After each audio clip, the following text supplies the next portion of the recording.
Hi అండి, welcome back to our channel. ఈరోజు ఈ వీడియోలో మనము ఇంతకు ముందు వీడియోలో హ్యాండ్స్ ఎలాగ మనము ముడతలు రాకుండా ఫ్రంట్ బ్యాక్ ఎలాగ కట్ చేసుకోవాలి అనేది వివరంగా కొత్త వాళ్ళకి అర్థమయ్యేలాగా చెప్పున్నానండి. ఇప్పుడు మనం బ్యాక్ పార్ట్ పర్ఫెక్ట్గా ఎలాగ కట్ చేసుకోవాలి, ఏ మిస్టేక్స్ రాకుండా చంక డౌను ఎంత తీసుకోవాలి, ఇక్కడ మెడ ఎంత పెట్టుకోవాలి, మనం ఈ రౌండ్ అనేది ఎలా గీసుకుంటే ఈ హ్యాండ్స్కి సరిపోయేటట్టు పర్ఫెక్ట్గా ముందు వెనక ఎలాగ వస్తుంది, బ్యాక్ పార్టే కదా అనేసి మనము ఈజీగా కట్ చేసేయకూడదండి. బ్యాక్ పార్ట్ ఎలాగైతే నీట్గా కట్ చేసుకుంటామో అదేవిధంగా ఫ్రంట్ పార్టు పర్ఫెక్ట్గా వస్తుంది, హ్యాండ్స్ పర్ఫెక్ట్గా వస్తాయి.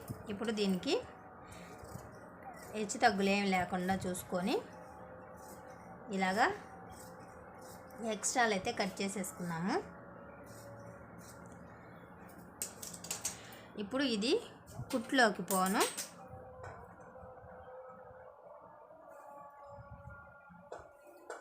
ఒక పావించు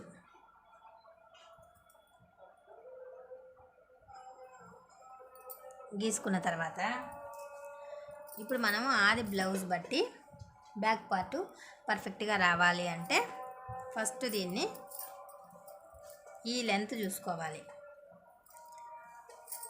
ఇక్కడ మనం కుట్లోకి వదిలాం కదా, ఈ గీత దగ్గర నుంచి ఇలాగ పెట్టుకోవాలి. దీనికి ఖర్చు గీత పైకి అనేది గీసుకోవాలి. కానీ వీళ్ళు కొంచెం వీపు పెద్దది పెట్టమని చెప్పారు కాబట్టి దీన్ని 4 పెడుతున్నాను, అందుకని కిందకి గీస్తున్నాను అనమాట. అర్థమైందా?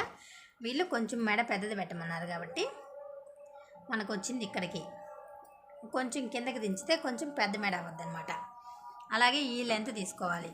దానికి మనము బ్యాక్ పార్ట్ డాట్స్ ఉంటాయి కదా, అక్కడ నుంచి షోల్డర్ దగ్గర నుంచి సెంటర్ పాయింట్కి పట్టుకొని ఈ గీత దగ్గర నుంచి సారీ అండి, ఇక్కడ కొంచెం గాలి వస్తుంది. ఇలాగ ఈ గీత దగ్గర నుంచి, ఇది స్టిఫ్గా ఉండే క్లాత్ కాబట్టి ఇలాగ లాగి పెట్టుకోవాలి. ఇప్పుడు మనము ఈ లెంత్ ఎంత ఉందో చూసుకొని దీనికి ఖర్చు గీత పైన 15.6 వచ్చిందండి. అదేవిధంగా 15.6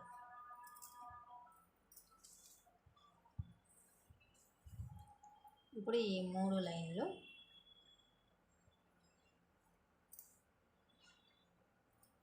ఇది కింద గీత. ఇప్పుడు మనకి ఈ లెంత్ తెలిసిపోయింది, ఇది తెలిసిపోయింది. ఇప్పుడు మనం బాడీ లూజ్ చూసుకునే దానికోసము నడుము లూజ్ బట్టి అన్ని బ్లౌజులకి అయితే సెట్టే కాదు. అర్థమైందా? నేను చేసే బ్లౌజ్ కటింగ్లో అయితే నడుము లూజ్ పట్టి తీసుకొని బాడీ లూజ్ అనేది పెట్టుకుంటే సెట్ కాదు. మీకు ఏ సైజు బ్లౌజులకైనా కూడా కరెక్ట్ బాడీ కొలత తెలుసుకోవాలి అనుకున్న వాళ్ళు ఇక్కడి నుంచి ఇలాగ సైడు కుట్లు దగ్గర ఇలాగ పట్టుకొని ఈ 2 కుట్లు ఒకే దగ్గరికి వచ్చేలాగా చూసుకొని ఇలాగ పట్టుకొని ఇలాగ మనం బాడీ లూజ్ అనేది చూసుకోవాలి. ఇక్కడ ఒక డాట్ ఇచ్చుకోవాలి. ఇప్పుడు మనకి ఇది వచ్చింది కదా, 9 ఇంచ్ అనేది మన బాడీ లూజు. ఇప్పుడు దీంట్లో మనం 2 ఇంచ్ అనేది కంపల్సరీ నేను ఖర్చుకు అనేది వదులుతాను. అలాగే చంక డౌను మనకి ఇచ్చిన ఆది బ్లౌజు ఎలాగైతే ఉందో అలాగే రావాలి అంటే మాత్రము వాళ్ళు ఇచ్చిన ఆది బ్లౌజ్కి ఈ చంక డౌను ఇక్కడి నుంచి ఇలాగ తీసుకోవాలి. ఇది అసలు, ఇది ఖర్చు. అలాగే ఈ మెడ ఎంత పెట్టున్నారు అనేది ఈ బ్లౌజు షోల్డర్స్ 2 ఇలాగ పట్టుకొని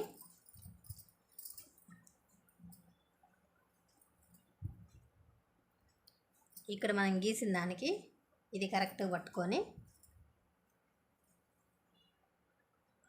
ఇలాగ అటు ఇటు సాగకుండా కరెక్ట్గా పెట్టుకొని గీసామంటే ఇక్కడికి ఒక గీత, ఇక్కడికి ఒక గీత. మనకి కరెక్ట్గా వచ్చేస్తుంది. ఇప్పుడు మనకి ఇది ఎంత వచ్చింది చూద్దామా. కరెక్ట్గా 2.5 వచ్చింది. దీనికి ఇటు పక్కకి ఖర్చు గీత, అంటే మనము హెమ్మింగ్ అయినా వేస్తాము, పైపింగ్ అయినా వేస్తాము. ఇది కుట్లోకి హ్యాండ్ జాయింట్కి. ఇప్పుడు ఇలాగా స్ట్రైట్ లైన్ గీసేసుకొని ఇది ఇలాగా గీసేసుకోవాలి. ఇప్పుడు మనం చంక్ డౌను సరిపోయిందా లేదా అని ఎలాగ చూసుకోవాలి అంటే, ఇప్పుడు దీనికి రౌండ్ గీసేసుకోవాలి. మనకి ఎంత వీలు పడుతుందో అంత. ఇక్కడ మనము 1.25 ఇంచు పెట్టి గీసాము అనుకోండి, ఇంకొంచెం పైకి వస్తుంది. అలాంటప్పుడు మనకి చంక దగ్గర ముడతలు అనేది వస్తుంది. అలా కాకుండా ఇప్పుడు నేను చూపించే విధంగా కొంచెం ఇట్ట రౌండ్ షేప్ తిరిగేటట్టుగా ఇట్లా స్ట్రైట్ లైన్ గీసేసాం కదా, అలాగే రాకుండా కొంచెం రౌండ్ షేపు ఇలాగా గీసుకున్నామంటే,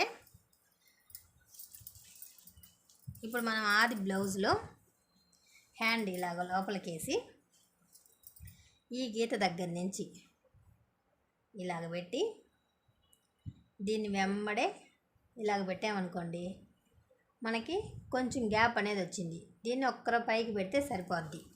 ఇలాగ తీసుకోవాలి మనం చంక్ డౌన్ అనేది. అర్థమైందా?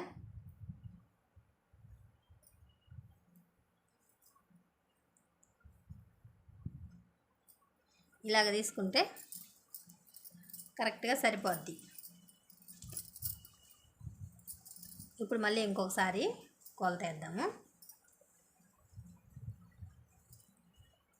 చూసారా, ఇది మనకి కరెక్ట్గా సరిపోయింది అంటే మనకి సైడ్ జాయింట్లు హ్యాండ్ జాయింట్ చేసినప్పుడు సైడ్ ముడతలు రాకుండా ఫ్రంట్ బ్యాక్ నీట్గా వస్తుంది.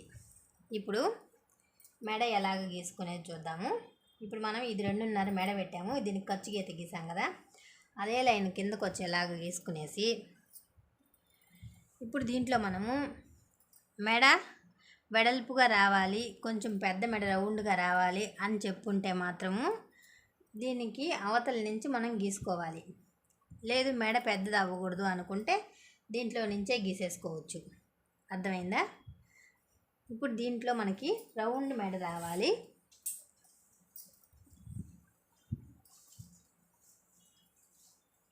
అంటే ఎలాగ గీసుకోవాలి చూడండి. కొంచెం ఇలా లోపలికి వచ్చి ఇక్కడి నుంచి ఇలాగ రౌండ్ తిరగాలి.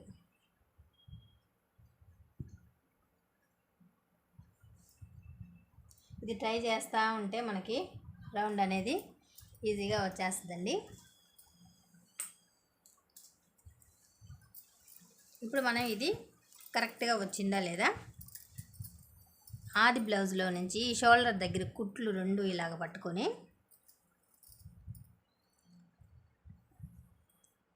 పట్టుకొని ఈ కింద గీత దగ్గర నుంచి ఇవి 2 ఇలాగ పెట్టేసి మనం ఈ అవతల గీసాం కదా, ఆ గీత దగ్గర నుంచి పట్టుకోవాలి. ఇది కరెక్ట్గా సరిపోయింది. మనం పైకి గీయాలి ఈ మెడకి, అంటే ఇది కొంచెం చిన్న మెడ, ఇప్పుడు మనం పెట్టింది పెద్ద మెడ. పైకి అయితే గీసుంటే మనకి ఇంత మిగలద్ది కదా, ఇంత మిగిలినప్పుడు మనకి మెడ పీస్ వేసినప్పుడు సరిపోద్ది అనమాట. ఇది కరెక్ట్గా సరిపోయింది.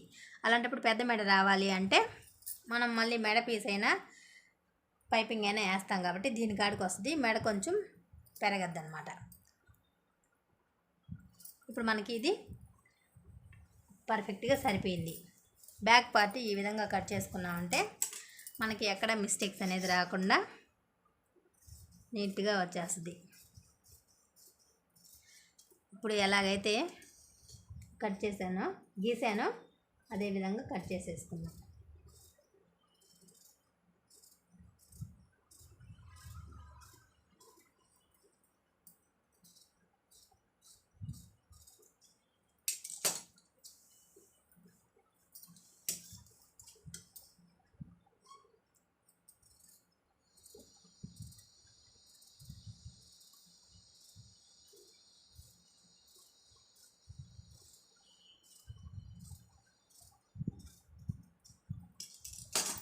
ఇది బ్యాక్ పార్ట్ కటింగ్ అయితే కంప్లీట్ అయిపోయింది. ఇంతకు ముందు వీడియోలో మీకు హ్యాండ్ కటింగ్ అనేది చూపించున్నానండి. చూసారా, దీన్ని ఇలాగ పెడితే ఇక్కడ కొంచెం అతుకు పడుతుంది కాబట్టి ఈ వక్రవకి సరిపోద్ది. నెక్స్ట్ వీడియోలో ఫ్రంట్ పార్ట్ కటింగు ఎలాగ ఆది బ్లౌజ్తో కట్ చేసుకోవాలో చూపిస్తాను.